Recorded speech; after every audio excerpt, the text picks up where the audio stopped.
All right, guys. This has been a highly requested song from you guys, and I wanted to do this for Memorial Day, but it was a change of plans. I had to work yesterday evening, so I didn't get a chance. By the time I got off, it was like I got home like 10, 11 o'clock last night. I'm supposed to work this morning, but I got up feeling like absolute doo doo. Didn't work today. Feeling a little better now, so we're going to get to this video. Because so many of you, I mean, like an overwhelming amount of you wanted me to do this, and I figured this would be the great time to do it. It's for Memorial Day. It's the Star-Spangled Banner as you've never heard it. I thought I've heard it all, but this apparently must be something pretty special. The video's 11 minutes long, so I'm expecting it's a little more than a Star-Spangled Banner, but I mean, we'll find out what's going on with it, and we'll see what we think. So, without further ado, guys, from me to you, your highly requested Star-Spangled Banner as you've never heard it. Let's do this.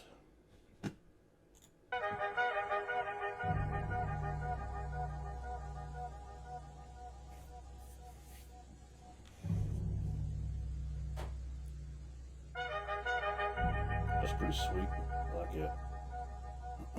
There was a lawyer once. His name was Francis Scott Key. He penned a song that I'm sure you're aware of. You've seen it. It's in most hymnals throughout our churches. It's called the national anthem. It is our song as an American. We go, however, to a ball game. We stand in our church services and we sing the words of that song, and they float over our minds and our lips, and we don't even realize what we're singing. Most of us have memorized it as a child, but we've never really thought about what it means. Let me tell you a story. It's true. Francis Scott Key was a lawyer in Baltimore. The colonies were engaged in vicious conflict with the mother country, Britain. Because of this conflict and the protractedness of it, they had accumulated prisoners on both sides. The American colonies had prisoners and the British had prisoners. And the American government initiated a move. They went to the British and they said, let us negotiate for the release of these prisoners. They said, we want to send a man out to discuss this with you. They were holding the American prisoners in boats about 1,000 yards offshore. And they said, we want to send a man by the name of Francis Scott Key. He will come out and negotiate to see if we can make a mutual exchange. On the appointed day, in a rowboat, he went out to this boat and he negotiated with the British officials. And they reached a conclusion that men could be exchanged on a one-for-one basis. Francis Scott Key, jubilant with the fact that he'd been successful, went down below in the boats, and what he found was a cargo hold full of humanity, men. Wow. And he said, men, I've got news for you tonight. You're free. He said, tonight I have negotiated successfully your return to the colonies. He said, you'll be taken out of this boat, out of this filth, out of your chains. His voice sounds really familiar. Who is that narrating this? Sounds really familiar.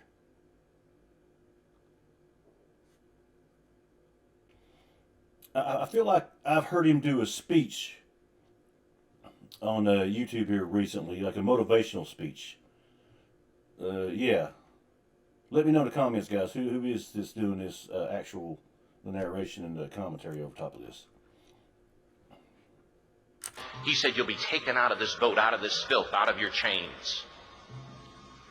As he went back up on board to arrange for their passage to the shore, the admiral came and he said, we have a slight problem. He said, we will still honor our commitment to release these men, but it'll be merely academic after tonight. It won't matter.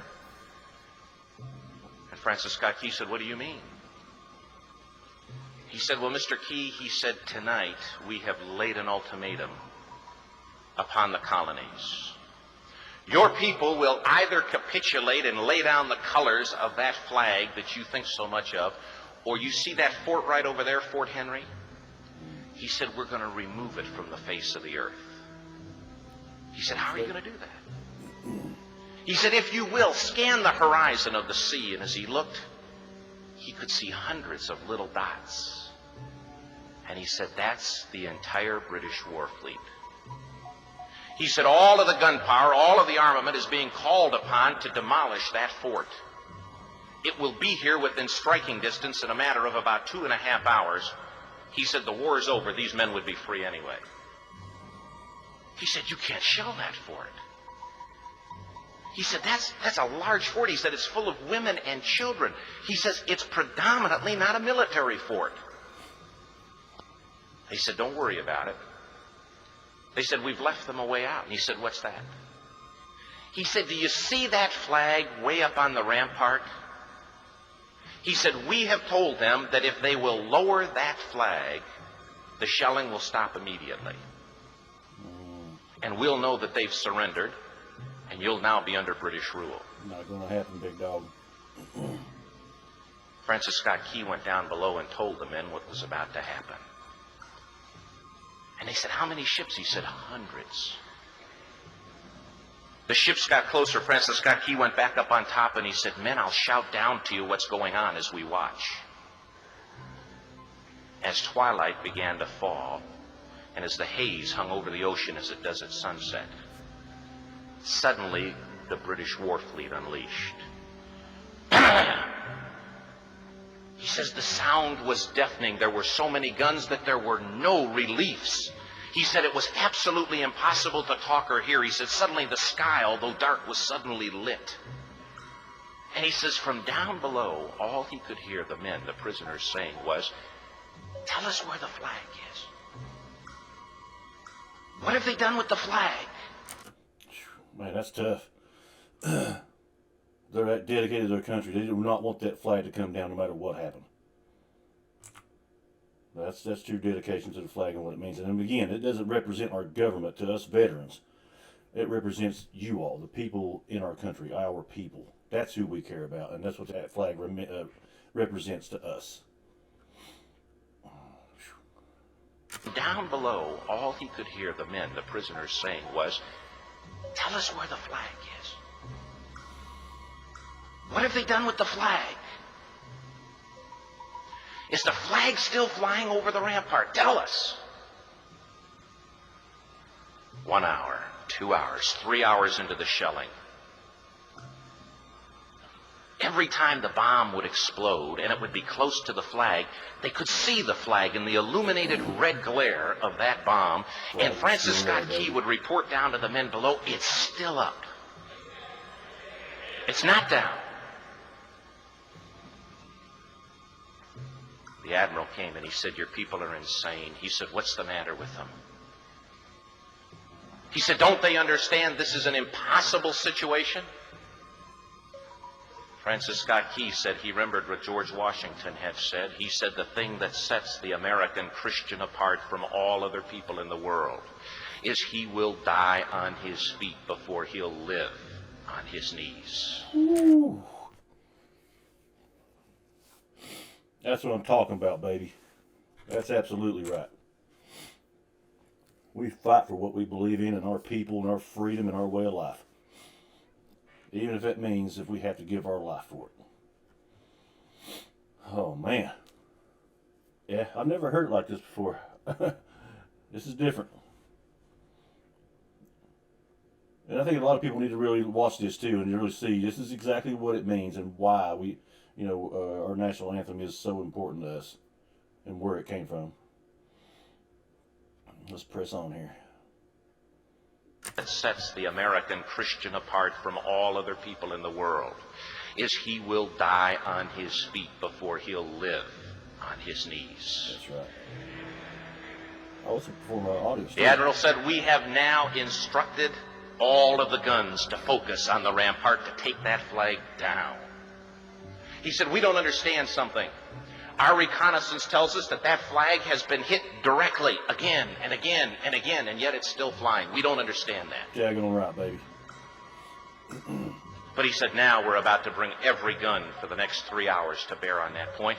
Francis Scott Key said the barrage was unmerciful. All that he could hear was the men down below praying. The prayer, God, keep that flag flying where we last saw it. sunrise came. He said there was a heavy mist hanging over the land, but the rampart was tall enough. There stood the flag, completely nondescript, in shreds. The flagpole itself was at a crazy angle, but the flag was still at the top. Francis Scott Key went aboard and immediately went into Fort Henry to see what had happened. And what he'd found had happened was that that flagpole and that flag had suffered repetitious direct hits. And when it had fallen, but men, fathers, who knew what it meant for that flag to be on the ground, although knowing that all of the British guns were trained on it, walked over and held it up humanly until they died. Oh my God. See, I didn't know that.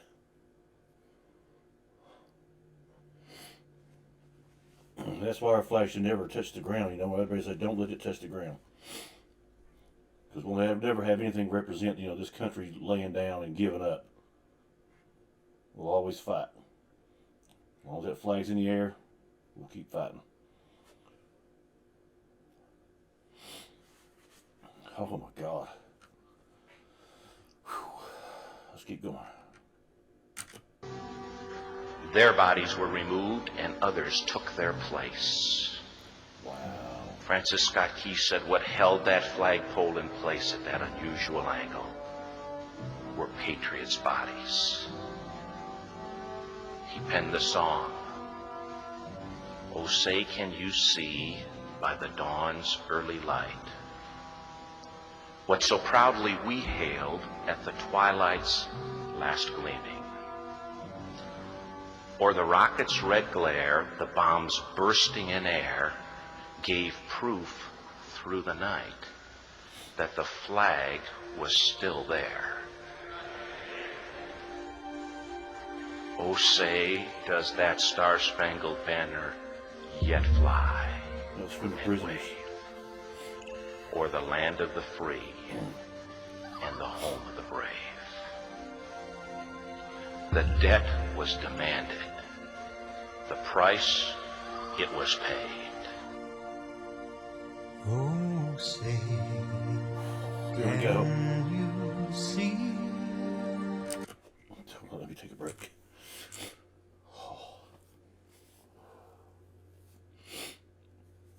I never heard that story told in depth like that. I didn't know the flag was held up by patriots' bodies.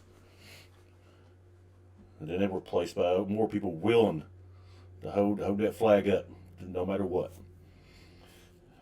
Man, that just shows you what kind of people we got in this country and the love for our country and each other and stuff. And again, none of this has anything to do with the government. None of this represents the government. That flag represents the people and our love for each other and our freedom and our way of life. Don't ever forget that, guys. Oh, man. Okay. Let's see if we... Let's just go. Wow, that's amazing. It was paid. Oh, say, can you see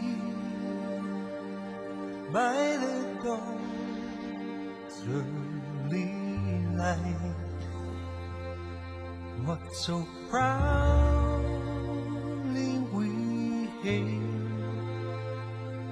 at the twilight's last gleaming, whose broad stripes and bright stars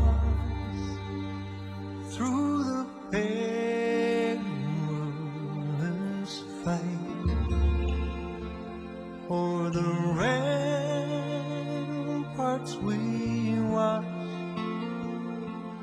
were so gallantly streaming, and the rockets spread clear, the bombs bursting in air gave proof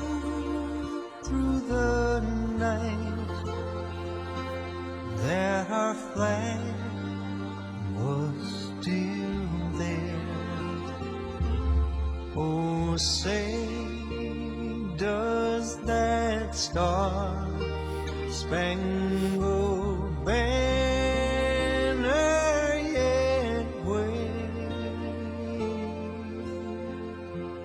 o'er the land of the free and the home of the brave? Oh, say does that star-spangled banner yet wave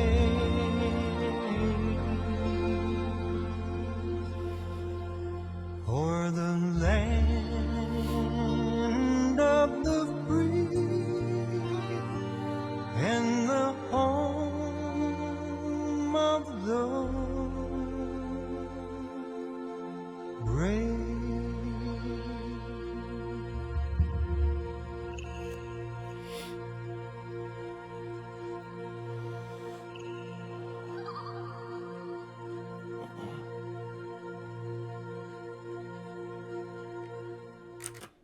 Blessed is the nation whose God is the Lord.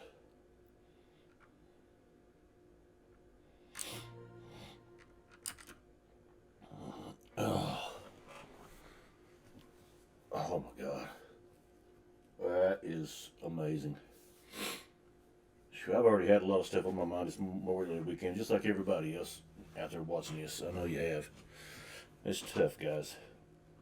Losing loved ones and everything that goes on, and thank you for that suggestion. That was so now every time I hear the national anthem after that, it's going to even have a more powerful meaning, knowing all the little details that were said in the first part of that video. Wow. Guys, I want to take one thing from this in regard to, everyone's loved ones are lost, for Memorial Day, for whatever reason. Keep in mind, if you always hold the love of your lost loved ones in your heart and keep their memories in your mind forever, they will always be with you. Just keep that in mind, guys. And God bless every one of you. God bless this country. Thank you so much for your support, guys. We just passed 7,000 subscribers.